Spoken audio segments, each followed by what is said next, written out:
5 years. 5 years of my life. Gone in 4 months. He didn't just cheat on me. He married her. Posted the marriage certificate on Facebook like it was a trophy, like I was nothing. And the worst part? I thought we were fixing things. I thought he wanted us back. But while I was fighting for us, he was planning a wedding with her. Have you ever trusted someone so completely that when they destroy you, you don't even recognize yourself anymore? Have you ever loved someone so much that their betrayal felt like a death? This is the story of how my first love became my first heartbreak, and how I almost didn't survive it. You know that feeling when you meet someone and it just fits? That was us. I was 20 years old when we started dating. He was my first real love, my first everything, honestly. And for 5 years, 5 whole years, I thought I had found my person. We weren't some dramatic, toxic couple. We didn't fight all the time. There was no screaming, no breaking up and getting back together every other week. We were normal, comfortable, safe. Or at least, that's what I thought. We'd spend weekends binge-watching shows, ordering takeout, talking about our future.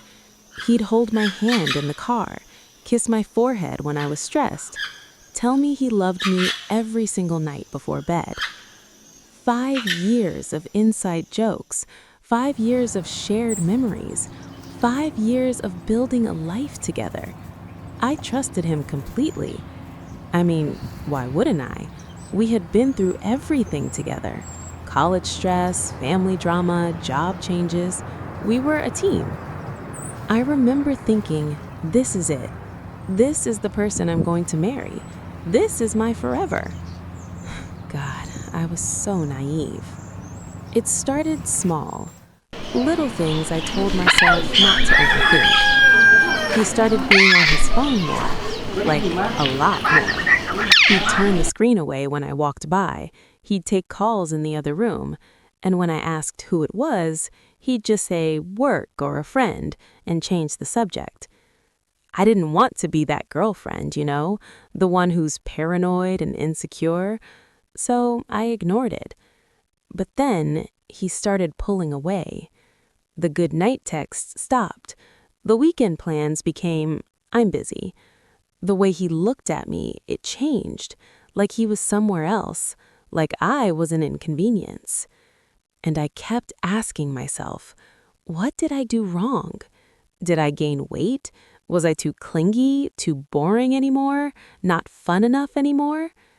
I started changing everything about myself, trying to get his attention back. I dressed differently. I tried to be more spontaneous. I gave him space when he said he needed it. But nothing worked. And deep down, I knew something was wrong. I could feel it in my chest, that heavy, sinking feeling that something was about to break. I just didn't know how bad it would be. I found out the way no one should ever find out. A message on his phone from her. I wasn't snooping. His phone went off while he was in the shower, and it was sitting right there on the couch next to me. And the preview? I saw it. Last night was amazing. I love you. My hands started shaking. I love you.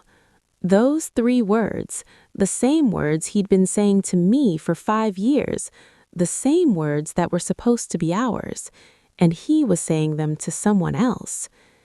When he got out of the shower, I confronted him. I was crying so hard I could barely breathe. I asked him who she was, how long it had been going on, if he loved her. And you know what he said? It just happened. It just happened.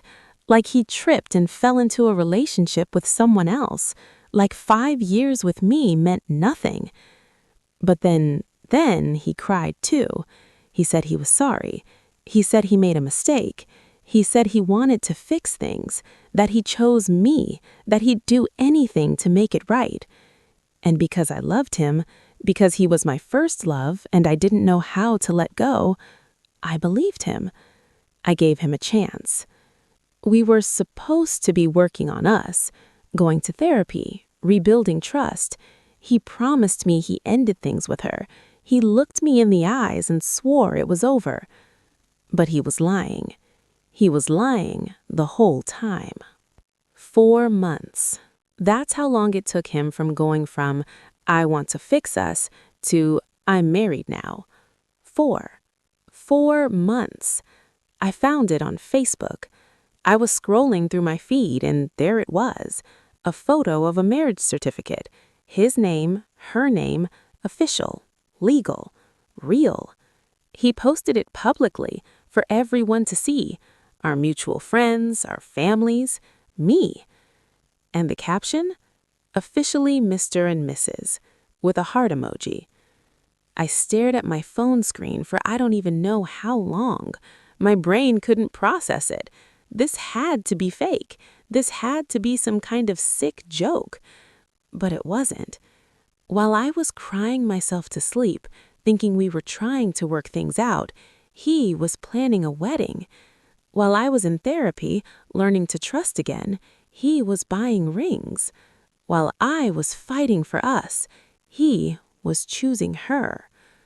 I called him. My hands were shaking so bad I could barely hold the phone, and when he answered, he sounded annoyed.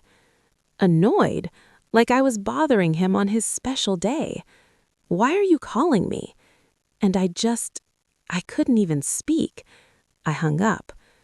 That's when it hit me. I didn't matter. I never mattered. 5 years, and I was that easy to replace? The crying started that night and didn't stop for weeks. I couldn't eat. I couldn't sleep. Every time I closed my eyes, I saw that marriage certificate. I saw his face. I saw them together. I kept asking myself the same question over and over. What did I do? What did I do to deserve this? We didn't have a toxic relationship. I didn't cheat. I didn't lie. I didn't abuse him. We were normal. We were fine. So why? Why wasn't I enough? I went through every memory trying to find the moment I failed, trying to find the reason he stopped loving me, trying to make sense of something that would never make sense. I screamed into pillows. I cried in the shower.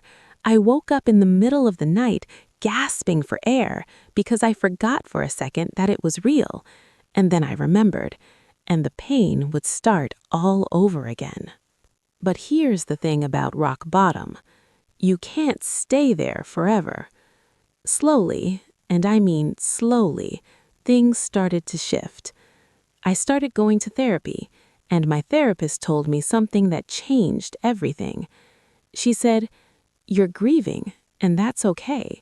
Love is a drug, and right now you're going through withdrawal." And she was right. I was addicted to him, to the idea of us, to the future I thought we'd have, and I had to detox. I blocked him on everything, his number, his social media. I deleted our photos. I got rid of the things he gave me. I cut him out completely. And it was the hardest thing I've ever done, because part of me still wanted him back. Part of me still thought maybe he'd realize he made a mistake. Maybe he'd come back and say he was sorry. But he didn't. And slowly, I started to realize I didn't want him to, because the person I loved, he didn't exist anymore. Maybe he never did. The man who could lie to my face while planning a wedding with someone else? That's not love. That's cruelty. Time became my best friend. Day by day, week by week, month by month, it got easier. I stopped dreaming about him. I stopped checking to see if he'd unblocked me. I stopped wondering what he was doing. I started focusing on me. I reconnected with friends I'd neglected. I picked up hobbies I'd forgotten about. I started taking care of myself again. And one day, I woke up and realized I hadn't thought about him all day the day before. And that's when I knew I was healing. It's been 5 years since that Facebook post, 5 years of my world falling apart. And I'm not gonna lie, there are still moments where I think about it, where I remember how much it hurt, where I wish I could go back and hug that 25-year-old version of myself and tell her it's going to be okay. Because she didn't deserve what he did. She didn't deserve to be lied to be replaced, to be humiliated in front of everyone she knew. But she survived. I survived. And looking back now, I'm grateful. Not for the pain, not for the betrayal, but for the lesson. I learned that I'm stronger than I thought, that I can survive things I thought would kill me, that heartbreak doesn't last forever, even when it feels like it will. I learned that closure doesn't come from the person who hurt you. It comes from yourself, from choosing to let go, from choosing to move forward. I learned that my worth isn't defined by whether someone chooses to stay or leave. And most importantly, I learned that first love doesn't mean forever love. Sometimes the person who teaches you what love is also teaches you what love isn't. And that's okay, because now I know what I deserve. I deserve honesty, loyalty, respect, real love. Not someone who can replace 5 years in 4 months. Not someone who can look me in the eyes and lie. Not someone who can marry someone else while pretending to fix things with me. I deserve better. And so do you. If you're going through something like this right now, if you're heartbroken and wondering if you'll ever feel normal again, I promise you, you will. It won't be today. It might not be tomorrow. But one day, you'll wake up and realize the person who broke you doesn't have power over you anymore. One day, you'll be grateful it ended because it made space for something better. So that's my story. 5 years of love, 4 months of lies, and 5 years of healing.